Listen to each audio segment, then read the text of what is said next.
Hi, my name's Steve Jenkins. Welcome to Financial Freedom for All, where we teach you to master your money and live your dream one episode at a time. And my special guest today has traveled all the way from Birmingham. He got up in the early hours of the morning to be here. And that's Kajitan Kumara, who's one of our up-and-coming group leaders, soon to be a vice president. And welcome. How are you doing? Steve, thanks. I'm doing well. That's great. It's great to be here. Yeah. Well, the episode we're going to talk about today, the title is Having a Good Life. So I think the first thing to mention, Kajitan, is that when we mention having a good life, we naturally think about money. And obviously it's a lot more than that. But you know, what would a good life for you kind of look like for you and your family? Wow, that's an interesting topic first. Well, let's kick it off. Yeah. A good life, it's good you ask because it starts by definition, clarity, knowing exactly what you want. And it starts by you defining what good life means to you, because I believe it means different things to different people. Do you agree with me? Yeah, I do. In our company, we have a bit of a phrase that we use called a CCMP, which stands for a clear, concise mental picture. Wow. And if you kind of dig into that a little bit, break it down and unpack it, it's a clear, concise mental picture of exactly what you want to have, Yes. exactly what you want to do, and who you actually want to be. And those three things kind of encompass, I think, a really, really good life. Don't you think?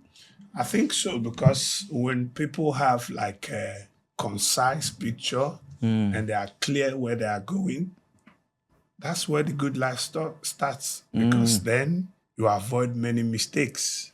Because you know where you're going, you won't be going the wrong places. Yeah. So, yeah. You're talking about direction, aren't you? Yeah. So it's having the picture is one part, but you've got to have the direction in order to get where you want to go. Exactly. Yeah, very good. So I think starting with a really good question for the viewers, you know, is what kind of life are we as a family trying to build? Is kind of, I think, an important first base start line, if you like, you know, to clarify. Yeah. So the family have got a picture, as you said, which then evolves into a direction, and good quality questions kind of help you work out the answer to that big question. That's right. Like you ask me what a good life means to me. So, and for me to be able to have that good picture is for me to ask myself the same question as a family. What is it we want to have? Yeah. We want to reach many people. We want to help many people. Yeah. We want to make sure many people do not go through the same thing you went through. And when you begin to put that in place, in order to help people to get out of that, you are fulfilling also your own life. Yeah. Yeah. So for me, that's what good life is for me. Yeah, and there's this phrase that I think it's called a balanced life, having a balanced life. I'm not sure that's doable half the time. And someone once said to me, it's all very well saying you want a balanced life, because we'll come on to in a moment something called the 7 Fs, which are all the different aspects of your life that you need to work on. But in order to get a balanced life, your life's got to be out of balance to start with. So, for example, if we focus on the obvious one, and that's finance, you know, the first F, money, you can't kind of spend equal amount of time on all the different things and expect the financial bit to, you know, to really take off. You know, a career, making money, working hard, and all of that is going to create a bit of imbalance. But once we've got that one kind of airborne, then we can spend a bit more time on the other things. There's always a price to pay, whichever direction you go in. I think you're right talking about the price. Because you actually need to also work on the good habits. Yeah. That's the financial habit now, to make sure you are putting the right things at the right place. Yeah. So it comes with the hard work. It comes with discipline. Yeah. And to get the right habit, you need to be disciplined so you can be able to stay in the right direction, like we said. Yeah. And before you start making those habits, you've got to know what your outcome looks like. So I think it'd be good to teach the viewers something called what we call your FIN, or your financial independence number. All right. So I want to ask you a question to kind of give an example to the viewers. So if you've got to, let's say, retirement age, or that age where you find, okay, I'm going to kick back a little bit now. In today's money, how much income would you need coming in every month to be comfortable, assuming that your mortgage on your dream home is paid off? Yeah, your children have grown up and they're now off your payroll. They no longer require financing. Yeah, they're independent now, creating their own financing. What kind of money would you need coming in every month in today's money just to be comfortable? I think I'm going to borrow your word as well. To have a good life. That's the topic. Yes. I think I'll be needing about 3,000. 3,000 a month. Yeah. Yes, a month. Okay. So if you take the 3,000 and you multiply that by 12, that's obviously £36,000 a year, isn't it? Yes. Yeah. So to calculate the lump sum that you need to provide that 36,000 a year or 3,000 a month, if you multiply it by 10, that's going to give you a lump sum of £360,000. Now, if you invest that money in a market or in the property arena, typically with the ups and downs, it's going to average out that fund is going to return you 10% per annum. Now, as you take £3,000 out every month, there's still money there, and that money's still growing because it's invested, right? So if you bought a property, for example, and you got rent on that of £3,000 a month, as an example, then obviously the value of the property is still there. Tough to get 10% return on a property nowadays, but not tough to get it from the stock market. If you went into the S&P 500, for example, you'd probably get a bit more if it carries on doing what it's doing. However, 10%, let's not be greedy. You draw your 10% down based on 12 installments, and the fund is still growing, should last you 20 years plus. So if I understand it rightly, you're trying to say that since I need £3,000 a month, if I can get that 3,000, all this mathematics that you've done now will be my result, right? Yeah, your financial independence number for 3,000 a month is your FIN is £360,000. Yeah, take $3,000 a month from it. So it's going to last you for the rest of your days. All right. So when you give up work and you kick back a little bit, okay. So you got to work like crazy to get that £360,000 together. Yeah. All right. Wow, it's amazing to know. How old are you at the moment? Yeah, I'm at the moment 46. 46, and Joy a similar age? No, Joy is 39. 39. Okay, well, not too different. Young. So 7, 8 years, yeah? Yeah. Okay, so so maybe you have a conversation about, hey, let's pick an age where we want this £360,000 now, and then reverse engineer how much you need to put away in order to accumulate that money. And there's apps and calculators all over the internet for free where you can just work out how much money you need to save and invest to build that amount of money for your financial independence number. And there's the goal. There's your goal. Now, most people, when they do that, the amount they got to put in is way more than they can afford. So this is why we advocate that people get a second income, to go work somewhere part-time, make an extra income, and put that extra income away for the long-term future. So if I hear this now, I understand that if I studied early, I may not be needing that huge amount of money. Is that right? Yeah, the earlier you start, the less you're going to have to put in, because you've got longer for the money to grow. And I'll give you a real good rule of thumb on that. So you're, how old did you say? 40? I said 46. You're 46. So let's say it's £500 a month you've got to put away to get your 360,000. If you wait till you're 49, so that's 3 years, it won't be £500 a month you've got to put away. It'll be £1,000 a month. The amount you've got to put in doubles every 3 years. But that brings me to this question. How come nobody teaches us all these things earlier so that we don't fall into these pitfalls? Well, because financial education isn't really on the curriculum, is it, at school? And I often think, Kashitan, that if I was 12 years of age and I'd have learned the fin calculation, which is not a complicated calculation, is it? Not at all. No, it's a simple thing that 12-year-olds can learn. I wonder how differently I would think now and where I'd be now financially if at 12 years of age I'd have been thinking about that formula all the way up to before I started working. Now, I started working at 14. I'm pretty sure I would have put some of that money away at 14 years of age. I'm realizing now that some of all the mistakes we made are avoidable. Oh, yeah. If we had people like coach like you who can coach us and teach us those things. Yeah. Yeah, absolutely. It's a big need, isn't it? It's a tragedy that, my age group was never taught this. Your age group's never been taught this. We've got to think about the next generation and make ssure they get this. Do you think there are still people out there who don't care to hear this kind of information? Oh, there's tens of millions of people don't know this.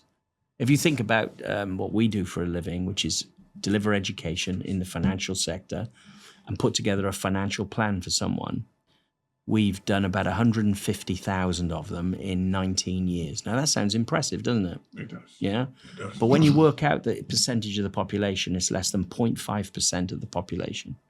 There are more people being born every day than we're actually doing financial plans for. That's huge. It's good for us, yeah. Our business has got kind of like an unlimited market, yeah. And there's no one else that we know of any substance and size doing what we do. So we've actually got a monopoly on an unlimited market. I think many people want to know all this information. They want to hear it because... Yeah. No one's ever disagreed with the fact that we spend 14,000 hours approximately in school and higher education and learn nothing about money. And that is ridiculous. And we use money every day. No one thinks that, no one disagrees with that being a ridiculous statement. No one. I've never, in all the years I've been doing this, no one's ever said, no, I think you're wrong. I think it's okay. Yeah, everyone thinks, yeah, it is ridiculous. So, yeah. So moving on from the financial side of having a good life, what other aspects are there for you? That's in regards to having a good life. Yeah. So we've talked about the finance side of it. What about family, for example? What's a good life look like for you regarding family? For me, a good life when it comes to family is, I think, family first. So I should be able to give my family what they need from me. Like good house. Yeah. Go on holiday when they need it. Yeah. Take my children to clubs and those activities. Do you know how painful it is when your child needs something that will help her to grow or help him to grow, and you can afford it? Yeah. It is painful. It is. Yeah. So I think good life is when I can give them all those things they need. Be a provider. And also have time with them. That's another part of it. I think that's the biggest thing, isn't it? I mean, I've got 4 sons, and the one thing that a decision I made about 7-8 years ago, that I would stop giving them birthday presents and Christmas presents that came in a box. Okay, because I remember, every Christmas, for example, they'd be opening their presents and stuff would come out and you throw the rubbish in the bin, and then they'd be left with things. And it wouldn't take long for those things to end up following where the rubbish went, the wrapping went. Okay, but when you can, instead of buying them things for their birthday and Christmas, where you can pay for an experience. So, for example, my 4 sons and I last year went to New Orleans for 10 days. Wow. So that was an experience that we obviously still talk about right now. So, and find out what your children and your spouses loves to do, and turn that into an experience on their birthdays and Christmas. So the time that you invest in your family can never be getting back. Once it's gone, it's gone. So create experience and time with your family that they're going to remember. I totally agree with you, Steve. But I'm thinking something different. Okay. What do you think about giving them this kind of knowledge as the present? When you mention those presents, because I can share a little about my story that really, really resonates with what you're discussing now. My father was a businessman. He had a building material business and also a block industry. With the combination of the two businesses, he could build. He built houses here and there. But one thing happened when he died. He did have will. He willed those houses to some of my siblings. All those houses have been sold off now. No one standing. Wow. Money squandered. So leaving things for children that have no knowledge how money works. Yeah. Is another. Well, I'm just in the process, funny enough, of putting together something called my family ID. Okay. So that involves a family mission statement, family values, and a family vision. Okay. And something that's been on my heart for a long time is building something that's going to outlive me, and not only do that, but last for hundreds of years. That's going to be transferring wealth, and knowledge and culture to generation and the next generation. That's right. So setting up something that's going to last for hundreds of years, both financially and wisdom-based, in the form of a family ID, is a very exciting project for me. And yes, we've got to put a will together. Yes, we've got to put trust funds together. Yes, we've got to put the financial things in place. But as you say, if you've got a vision and a mission for your family and values, those principles can be passed down. And what I believe will happen is the next generation will copy that. Now, they don't have to have the same values, but they're going to have similar by default, aren't they? Yes. They're going to have a similar mission and vision by default. And, George, my son, and I were very fortunate to meet a guy in America a couple of months ago who's done this and is a product of it. He is part of a family that 300 years ago invested some money, and 300 years later, all his descendants are receiving tens of thousands of dollars a year, and the fund is still growing to take care of the future generations that come even more. That's very that's very key, Steve, because someone could pass on with the ideas that could have changed generations. That's right, yeah. Or even die with the wealth for the family. Yeah. Another person will pick up the same idea, and that wealth is transferred to that family. Yeah. So this is quite key. It's good. And thank you for opening up on that. So having a good life also means not only identifying what you're going to do and what you're going to have, the materialistic things, but there's also, I think, a big subject in who you want to be, and that comes from identifying what your values are. But it also there's very few big decisions you've got to make in life. Number one is who you're going to marry, obviously, and how many children you're going to have and where they're going to get educated. But it's also, what are you going to do as a career? That's the biggest decision. So my encouragement to the viewers would be, and you could probably elaborate on that for us, is that if you're employed or self-employed, or you're a businessman where you run your own thing, and you absolutely love it, and it's who you are, and you wake up every morning passionate and enthusiastic about the day, then you're in the right spot. But if you're not in the right spot, because you don't enjoy what you do, you hate the boss, you hate the job, you hate the industry, then, and you categorically are stating to yourself, I'm not going to remain in this situation, something needs to change. Now, we need to talk to those individuals, because there's so many people unhappy with what they do. Steve, is actually, you are really changing lives, because I can use myself, I can relate with that.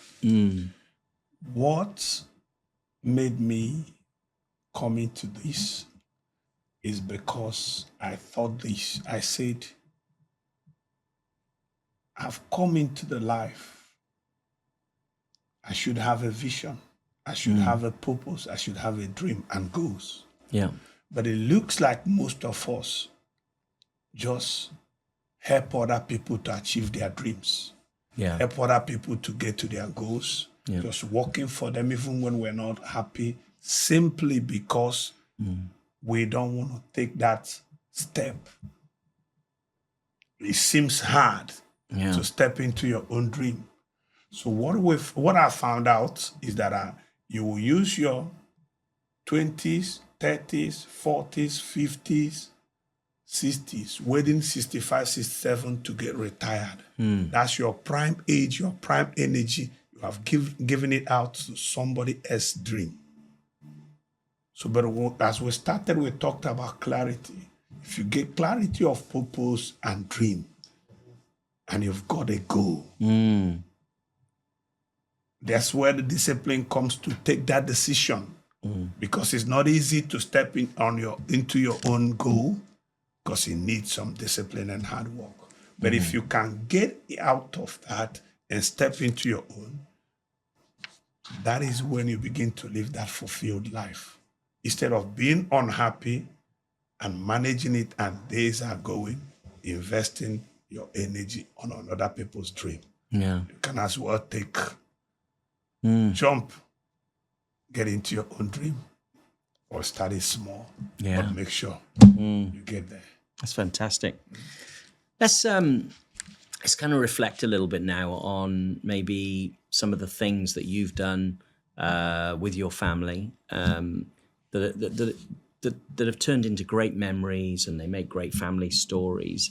Think back over the last year or so and pick, the first one or two that come into your head. Tell us about them. What I've done with my family, that they have a very good. We lived in Spain before. Oh, okay, which part? So in Malaga. Oh, yeah. Have you been to Marbella? I've been to Estepona, which is just down the road, and further down the coast, Gibraltar. I love it there.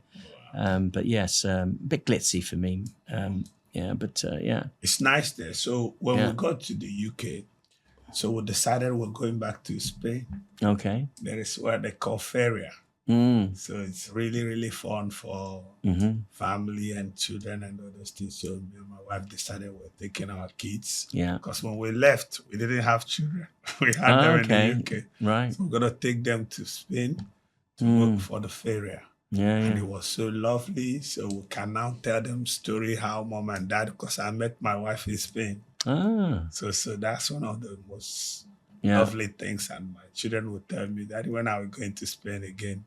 Yeah. So I really loved that, and I was happy I could do that. Yeah, so you created great memories. Yes. Yeah. Yes. Yeah, I can relate to that. So one of my sons, my youngest son, is a keen golfer, and I'm not anywhere near as good as him. Wow. But I know he loves it, and I enjoy it too. So one of the things we do is we combine our love of that sport to be together. It's kind of like our thing, okay? So we, when we were in New Orleans last year, we decided to play Louisiana course, that 3 or 4 weeks earlier, they had a tournament there, which Rory McIlroy played in, and I think he won. So it was a great experience to see my son teeing off from where the world's greatest golfers were teed off literally weeks before, and be one of those moments that I'll never forget when he faded the ball straight down the fairway, around the fairway, around the corner, and landed right in the middle of the fairway. And he looked like a pro golfer that day. And at that point, we'd been playing golf for maybe 2.5 years. And I realized at that point that I was probably never going to beat him again. No, it's amazing. But I'm going to ask you something, Steve. Okay. For people who are listening to us, so many people want to have this experience, but they can't because they are tied down or they don't have the money. Yeah. So how do you get people or steer people from where they are feeling miserable to start getting to that point where they can really have this amazing experience with their family and time with their family? Well, the first thing they've got to do is they've got to find the right environment, because environment shapes you. So if you're in an environment which is miserable and negative, you're likely to catch it, right? And it's likely to seep all the way into your to your DNA. So they say we are a product of the 5 people that we spend most time with, and that makes sense to me. So if you're in the right environment, where you're surrounded by people who've got positive mindsets, possibility thinking, are fun people to be around, are success orientated, and they don't use the word "I can't." They don't use the word "it's impossible." Yeah, that environment is the first step. Really, you've got to find the environment that's going to help you flourish. Can I ask another question, Steve? Sure. How do you find this environment? Because I've been there. Yeah. Where you're looking like, I need positive people around me. I want positive job. I want people. And then you're on your own. How do you get to find this kind of? It's a really good question. I guess if you want something badly enough and you don't know how, you'll find a way. So if you're asking yourself, and prayer as well is another. If you're praying for something and you want something badly enough, it will come to you. It'll come to pass. You'll find a way, because we're all connected. That's true. And everyone knows miserable people, and everybody knows positive people, right? That's true. So just hang around with the most positive people you know, and get invited to where they go, and then you're in a new environment. So I guess it's the decision that you're going to become. I was going to come there. The decision that to move to a new environment is the key to it. So I grew up in a pretty poor part of the country at that time in South Wales, and I knew at a young age I had to leave that environment. Now that doesn't mean that I'm leaving my family behind, obviously. But funny enough, all my family have left that environment now, and we're a bit scattered because it was a very, very down. I mean, it was 70% unemployment at one point. Wow. So you can imagine the associated problems with that. It was a tough place to grow up. So getting into a new environment is the biggest step, because then you're going to bump into the right people. That's true. And if you ask people questions like, "Who do you know who's successful right now that's looking for some people?" If you ask people to introduce you to other people, do them a favor. It doesn't cost them anything. Most people will do that. That's great. I think anybody in that miserable state, it needs some push, and you have to be the one to push yourself into the right environment, or to make the right moves. And that's where it all starts. And how did you find the right environment? That's a good question. I was actually in a church. Okay. So that's also a good environment where I met Pastor Richard. Ah, I see. He was the one that actually opened me up. Yeah. And to the Steve, honestly, I can relate with what we're saying, because then I was battered, felt rejected.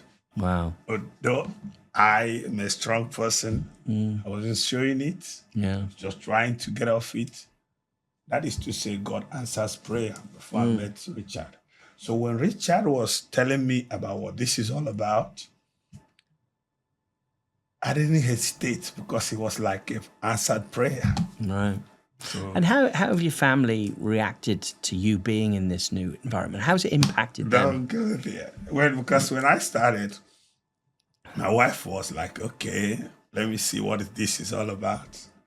After some time, because I did understand this is what I'm looking for. I'm building my own finance now. I'm going to be my own boss. Yeah. So, and it needs that hard work where we started and discipline. So when I started, it wasn't that smooth. So after some time, my wife like, are you sure of this? Yeah. This is what you want to do? Guess what my first pay was? Go on. £74. Yeah. And it was like, is this what you're doing? You're going to leave your job for this? No. But I said to her one thing, don't worry, I'm going to spoil you with money.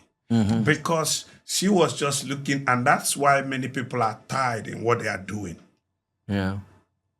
She was just looking at what I was getting before, but I wasn't happy doing it. So when I saw the light, I knew I'm building my own thing. I'm going to start to spend time with my family.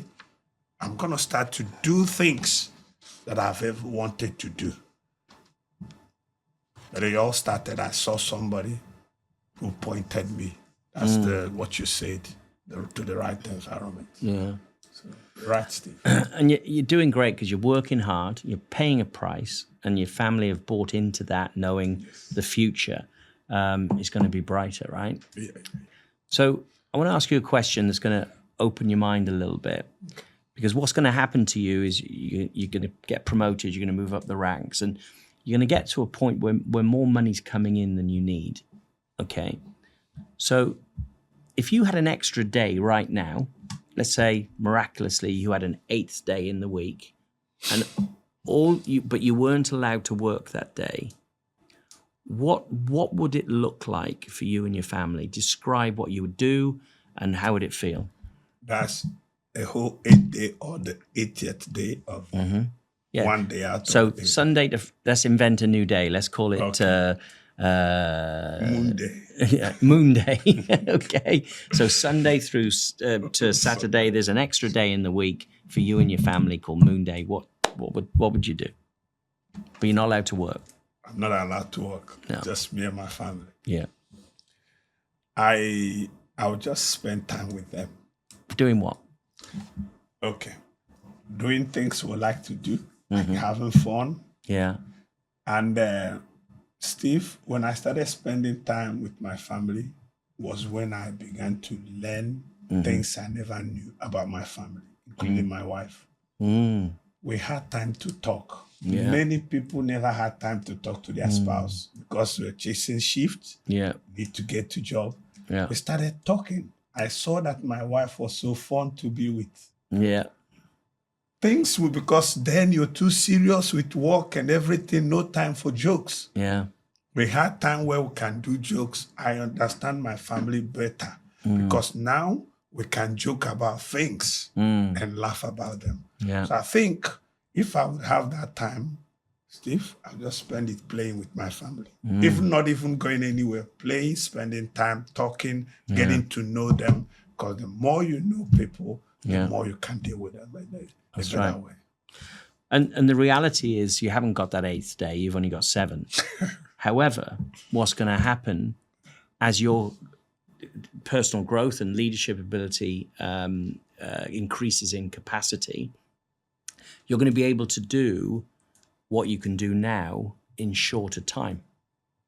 So it isn't as you grow in becoming in your journey as an entrepreneur and a businessman, and eventually when you own your own business, what happens is you can concertina more of the things that need to be done because you're developing and coaching other people in your team.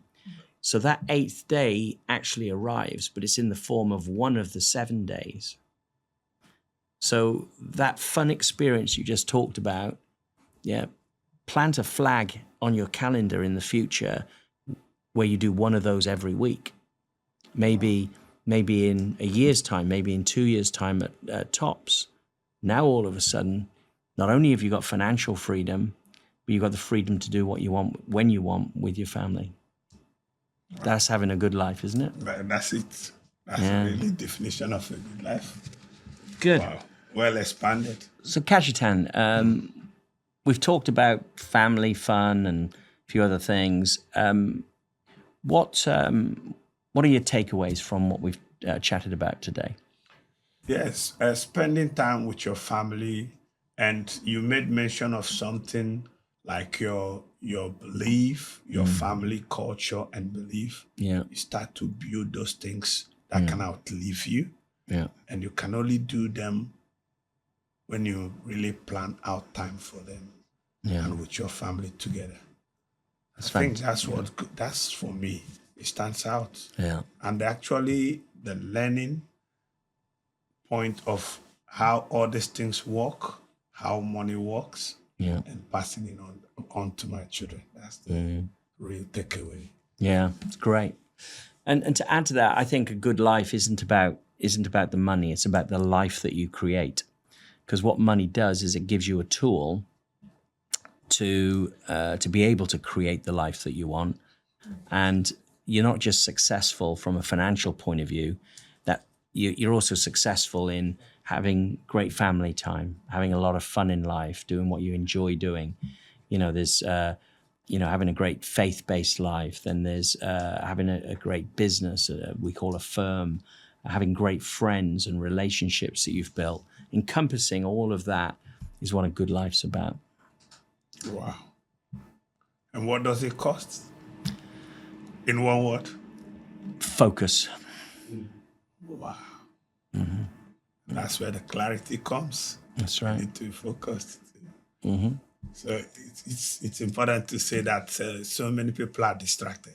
Like we've never seen before. So thank you for joining us on Financial Freedom for All. And join us next time where we'll show you some more ideas on how to master money and have a good life.